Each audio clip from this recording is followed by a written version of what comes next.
ದೇವನಹಳ್ಳಿಯಲ್ಲೂ ಕೂಡ ಧಗಧಗನೆ ಹೊತ್ತಿ ಉರಿದಿದೆ ಕಾರು. ದೇವನಹಳ್ಳಿ ಹೊರವಲಯದ ರಾಣಿ ಕ್ರಾಸ್ ಬಳಿ ಈ ಘಟನೆ ನಡೆದಿದೆ. ಕಾರಿನ ಬ್ಯಾನೆಟ್ನಲ್ಲಿ ಬೆಂಕಿ ಕಾಣಿಸಿಕೊಳ್ತಾ ಇದ್ದಂತೆ ಪ್ರಯಾಣಿಕರು ಎಚ್ಚರ ವಹಿಸಿದ್ದಾರೆ. ಜೊತೆಗೆ ದೇವನಹಳ್ಳಿಯಿಂದ ದೊಡ್ಡಬಳ್ಳಾಪುರ ಕಡೆಗೆ ಪ್ರಯಾಣವನ್ನ ಬೆಳೆಸ್ತಾ ಇದ್ದಂತಹ ಕಾರ್ ಇದು.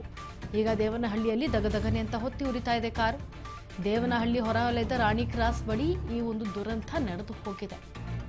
ಕಾರಿನ ಬ್ಯಾನೆಟ್ನಲ್ಲಿ ಬೆಂಕಿ ಕಾಣಿಸಿಕೊಳ್ತಾ ಇದ್ದಂತೆ ಪ್ರಯಾಣಿಕರು ಎಚ್ಚೆತ್ತುಕೊಂಡಿದ್ದಾರೆ. ಹಾಗೆ ದೇವನಹಳ್ಳಿಯಿಂದ ದೊಡ್ಡಬಳ್ಳಾಪುರ ಕಡೆಗೆ ಪ್ರಯಾಣವನ್ನು ಬೆಳೆಸ್ತಾ ಇದ್ದಂತಹ ಕಾರು ಚಾಲಕ ರಸ್ತೆ ಪಕ್ಕದಲ್ಲಿ ಕಾರು ಹಾಕಿ ಏನು ಗ್ರೇಟ್ ಆಗಿ ಎಸ್ಕೇಪ್ ಆಗಿದ್ದಾನೆ ಅಂತ. ಆದರೂ ಕೂಡ ಆ 3 ಜನ ಪ್ರಯಾಣಿಕರು ಎಸ್ಕೇಪ್ ಆಗಿರೋದು. ಲಕ್ಷಾಂತರ ರೂಪಾಯಿ ಬೆಲೆ ಬಾಳುವಂತಹ ಸ್ಕೋಡಾ ಕಂಪನಿಯ ಕಾರು ಈಗ ಬೆಂಕಿಗೆ ಆಹುತಿ ಆಗಿರೋದನ್ನು ಗಮನಿಸ್ತಾ ಇದ್ದೀರ ದೃಶ್ಯಾವಳಿಗಳಲ್ಲಿ.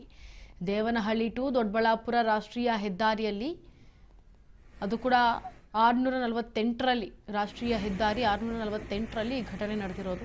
ಅಗ್ನಿಶಾಮಕ ಸಿಬ್ಬಂದಿಯಿಂದ ಬೆಂಕಿ ನಂದಿಸುವಂತಹ ಕಾರ್ಯ ನಡೀತಾ ಇದೆ.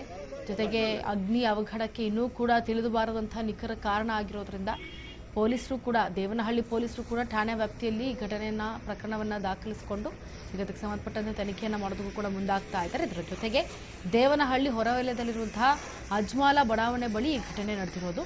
ಬೆಂಗಳೂರು ಗ್ರಾಮಾಂತರ ಜಿಲ್ಲೆ ದೇವನಹಳ್ಳಿ ಅಜ್ಮಲ ಬಡಾವಣೆ ಹತ್ರ ಈ ಒಂದು ಕಾರು ದಗದಗನೆ ಹೊತ್ತಿ ಉರಿತಾ ಇರೋದನ್ನು ಗಮನಿಸಬಹುದು. ಆದರೆ ಏನು ಮಾಹಿತಿ ತಿಳಿತಾ ಇದ್ದಂತೆ ಅಗ್ನಿಶಾಮಕ ದಳದವರು ಸ್ಥಳಕ್ಕೆ ಆಗಮಿಸಿ ಆ ಒಂದು ಬೆಂಕಿಯನ್ನು ನಂದಿಸುವಲ್ಲಿ ಯಶಸ್ವಿಯಾಗಿದ್ದಾರೆ.